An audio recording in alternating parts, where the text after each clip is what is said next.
Welcome back to the Reading and Writing Podcast. My guest today is Jack Kelly, author of the new nonfiction book, God Save Benedict Arnold, the true story of America's most hated man. John Ferling, author of Winning Independence, wrote about the book. Insightful, well-crafted, and engaging, Kelly provides a provocative look at what made Arnold tick. I recommend this book for those who wish to understand the war and to know Benedict Arnold. Jack, welcome to the podcast. Well, thank you, Jeff. It's great to talk to you. I know that a lot of people listening may know the name Benedict Arnold, and they may automatically think famous traitor. Before we get into discussing Arnold and his true story, can you just give a quick refresher of exactly who Benedict Arnold was? And can you tell us the main reason that most people remember him as a traitor? Yeah, you're absolutely right that most people remember only one thing about Benedict Arnold, which is that he committed treason. And one of the reasons I wrote the book was to get across the idea that there was a lot more to Benedict Arnold than that one thing. And that his career in the war was very important, and I was one of the things that really surprised me. And I knew I'd done work with Benedict Arnold before and written about him, but one of the things that surprised me as I dug into the research was how really important he was. How his achievements were absolutely crucial during the first 3 years of the war.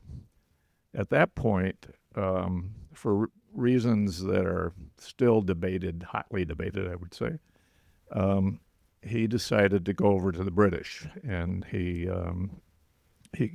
tried to allow the British to take over the fort at West Point, which was guarding the Hudson River, and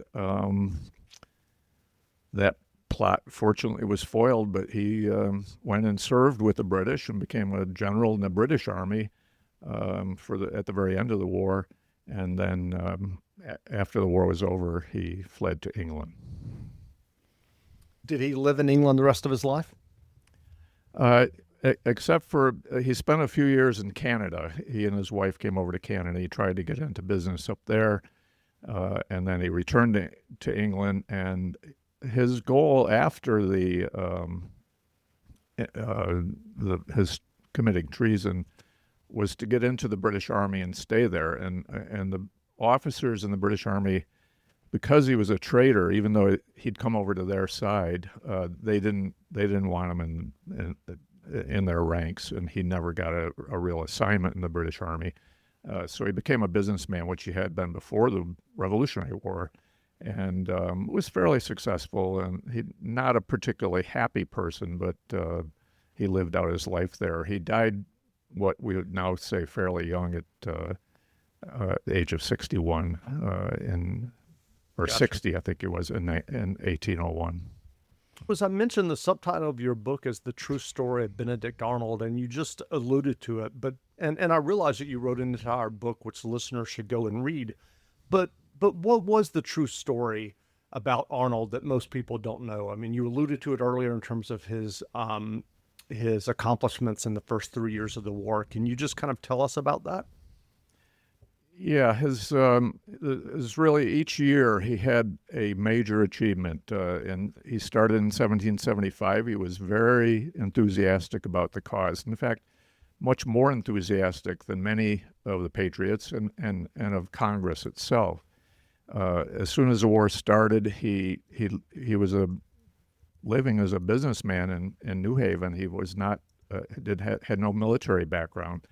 But he plunged into the war, and 3 weeks after the fighting at Lexington and Concord, he captured Fort Ticonderoga, which is a fort up on Lake Champlain that guarded the waterway that came down from Canada, and that he felt was crucial, and it was absolutely crucial during the early years of the war, that the Patriots control that. And he also gained control of the entire Lake Champlain by capturing a warship up there. That prevented the British from invading down that water corridor that ran from Montreal down Lake Champlain, down Lake George, down the Hudson River, all the way to New York City. That was kind of the superhighway of that time. There were virtually no roads, or what roads there were very bad. So to move an army, you really had to move it on water, and that was the main invasion route from Canada. And because of the Patriot control of Ticonderoga for the first couple of years, the British were thwarted from launching that invasion. So that really saved the Patriot cause in 1775. Then you jump ahead to 1776, and the British made their attempt to come down. They built a fleet of warships up in Canada. They sailed down Lake Champlain. Benedict Arnold supervised the defense of Ticonderoga on the water on Lake Champlain. He had been a sea captain before the war, so he was very familiar with nautical aspects of war. And he built a small fleet, mostly gunboats and small sailing vessels, took them up to the north end of Lake Champlain, fought a very fierce battle with the British in October of 1776. Didn't win that battle, but he delayed the British enough so that they decided to give up their invasion for that year. This was getting too late in the season. They decided to go back to Canada and wait and try it again the next year.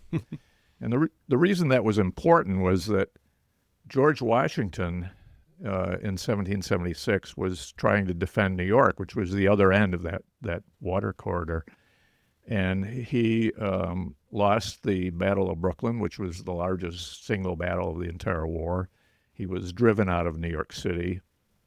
He eventually retreated into New Jersey. He was pushed across the entire state of New Jersey and ended up in Pennsylvania. And his 20,000-man army that he'd started with had shrunk down to 3,000 men. And Washington wrote to his brother at that time, he said, I'm afraid the game is nearly up. He really was in despair that they were going to be able to win the war. And if he'd had to worry about an invasion coming down the Hudson River, I think he would have been, the war would have been over.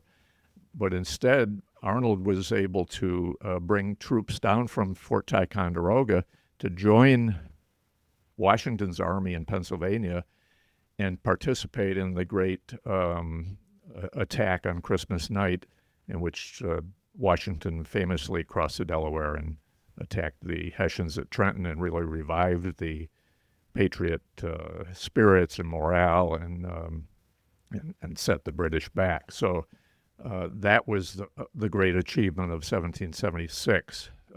Benedict Arnold didn't fight at the Battle of Trenton. He'd been sent off on another assignment at that time. But his men were there and participated. And then finally in 1777, the British finally did mount their invasion, did come down Lake Champlain, 7,000-man army, took Fort Ticonderoga, and Benedict Arnold was sent up there to help stop them. This was going to be a major disaster for the Patriots. George Washington, again, was now down in Philadelphia fighting and losing the battle, and eventually it lost the city of Philadelphia.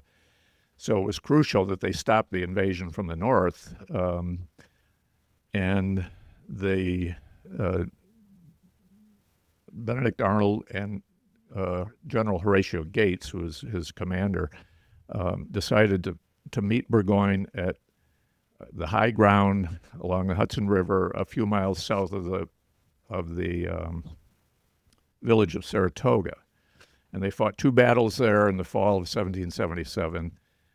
In both battles, Burgoyne tried to come around the left end of the American lines. In both battles, Benedict Arnold was in command of the left division. In the first battle, he was able to stop Burgoyne cold. And in the second battle, he decisively defeated him, then personally led a charge into the British field fortifications, broke through, and put Burgoyne in a position where he had to do what he said he would never do, which was to retreat. And Benedict Arnold was severely wounded in that battle, but Burgoyne, 10 days later, had to surrender his entire army.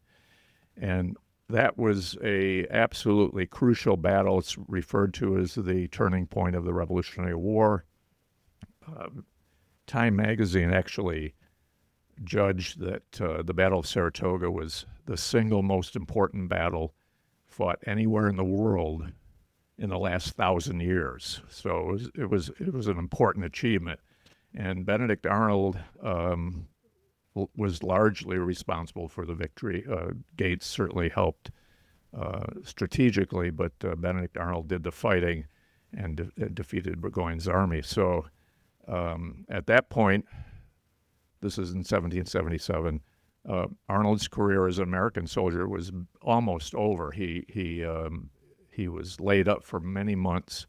A bullet had shattered his leg bone, and he, during that time of brooding and inaction, he started thinking and decided to go over to the British, and that plot came to fruition a couple of years later. And in your research, what did you find? I mean, you talk about him being severely wounded and being kind of convalescing for months at a time. What did he ever talk about? What his state of mind and what made him go over to the British after all of this fighting and leading that he did? Yeah, the question of why he changed sides, why someone who was so heroic, risked his life so many times, seemed so devoted to the patriot cause, would then change sides, is a question that's really vexed historians ever since. And many historians have their own pet theories about why he did it. Some say it was for the money. The British did pay him a substantial amount of money for betraying West Point.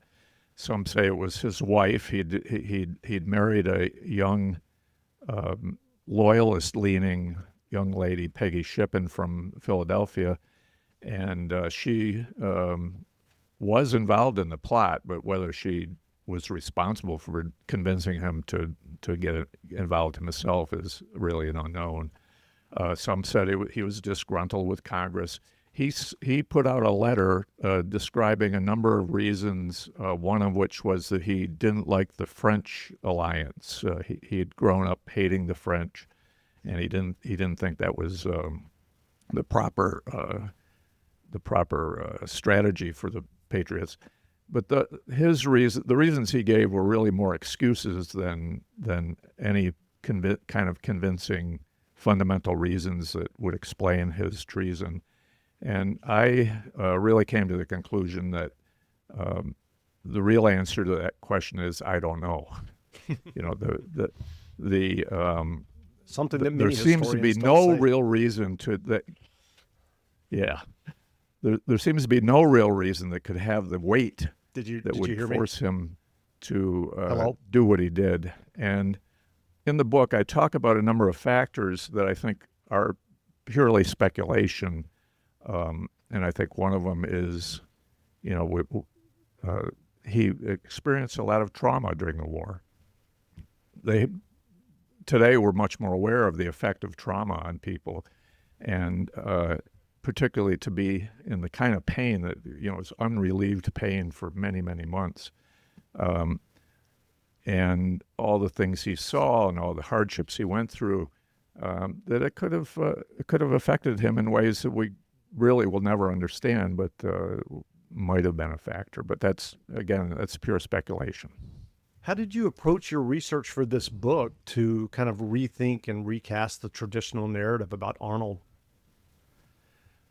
Well, it was partly, I'd written quite a bit about Arnold in my previous books about the Revolutionary War, and particularly I wrote a book called Valcour, which was focused on that campaign in 1776 and was really the impetus to go on and try to sum up Arnold's career for me.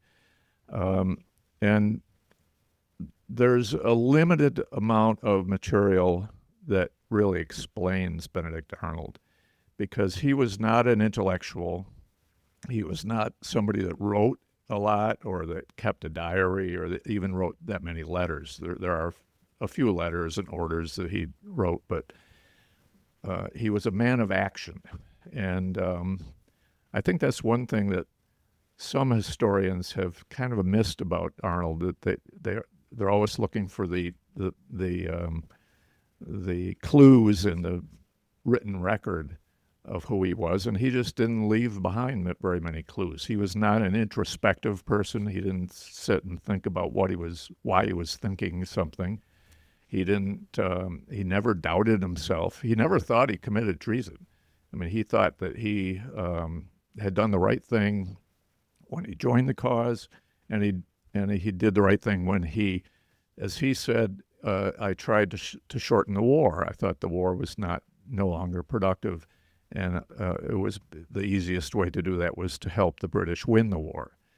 So he was always thought that he was in the right, not an uncommon feeling, but that was the from those facts we have to draw, create a picture, and that's the book that I wrote is my picture, and really telling the story, because I started out my writing career as a novelist, so I always try to tell a great story, and I think the story of Benedict Arnold really is fascinating, even if we don't totally understand a person who was pretty opaque in his personality. Are you researching or already writing your next book? I'm researching again, doing a little bit of writing. I'm going to be addressing another very controversial figure in the Revolutionary era, which is Thomas Paine, and not so much a factor in the war, as a lot of people don't realize that he did serve with the Continental Army. In fact, he was with Washington as Washington was being driven across New Jersey before the crossing of the Delaware. So he had his taste of war. He wrote two of the most important documents of that era. And then his reputation kind of faded in later years for a lot of reasons. And I'm trying to kind of focus on his contribution to the revolution, which I think is enormous, and I think he's really one of our very influential founders. Well, you alluded to, or you mentioned earlier, you started out as a novelist and you wrote several crime novels. Can you tell us what kind of prompted the switch from novels to nonfiction history books? Well, it wasn't, for me, it wasn't that big of a leap for two reasons. One is I was always interested in, whether it was writing about crime or writing about war, in the experience of human extremes, the extremes of people's experience, and how how do you feel? What are you thinking when you walk into a bank with a submachine gun under your coat with the intention of robbing it? What do you think when you're going into battle and you could easily be killed? So I was interested in that aspect of people's psychology, and also most of my crime novels were set in the past. I had some in the 50s. I wrote about John Dillinger back in the 30s. And so I did a lot of research, and I liked the historical research as well as the writing. So I eventually got interested in the Revolutionary War in particular, but I've written about the Erie Canal and some of the labor disputes of the 1890s, and just I guess I'd have to say I fell in love with history and wanted to know more and more about it. What writing advice would you offer for those who are working on their own stories or novels, or in your case, nonfiction books? Well, I think the key to my own career has been persistence. If every writer has their ups and downs, and every writer every day has to face getting up and sitting down and writing. And that's really the crucial aspect of it is if you give up, you're not going to succeed. If you don't give up, you may succeed. And if you just take that attitude, and it takes a long time, and I've been writing for quite a number of years, and it does get easier after a while. It does come easier, but it's a lot of work to do that. And what that work consists of is mainly just writing, rewriting, critically looking at your own work, and then rewriting again. I usually write about 6 drafts of almost anything I write. I do about 6 drafts. So, and that's the part of the job that I prefer. I like to rewrite. The actual writing is a little bit harder, but I don't know. Just keep writing. What nonfiction books or novels have you read recently that you enjoyed? Let's see. I'm actually writing. I'm reading a history of the. This is away from my own research. I read a lot for about the Revolutionary era, but in addition to that, I was reading a book called "The Peace to End All Peace." That was a history of the decline of the Ottoman Empire, and really fascinating, very well written, and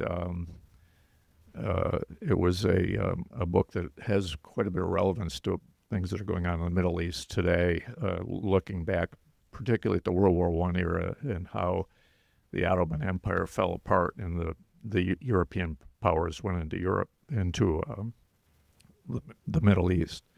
So that's one thing. I recently reread a book by Muriel Spark called Memento Mori that was sort of a comedy, a dark comedy about old age. I think you would describe it as a great book. There's so many books, that were not classics, not considered classics. You didn't run into them reading in high school, but that are, authors that were so precise in their writing and so skilled and so insightful. Penelope Fitzgerald comes to mind as probably a lesser known but very important and very very insightful writer. Where can people find you online if they'd like to learn more about you and your books? I have a website that's usually the best place to get in touch with me. There's a contact page on it. It's the title is jackkellybooks.com, so it's fairly easy to remember. And I actually started a Substack newsletter that I do once a week. That's like a little history essay that also I keep people up to date on things that I'm doing, but I try to give them a little bit of offbeat history, which you can sign up for free on the website. So those are two best places. Again, we've been speaking with Jack Kelly, author of the new book, God Save Benedict Arnold, The True Story of America's Most Hated Man. The book is on sale now, so go buy a copy. And Jack, thanks for doing this interview. Well, thank you, Jeff. I appreciate it, and keep up the good work. Absolutely.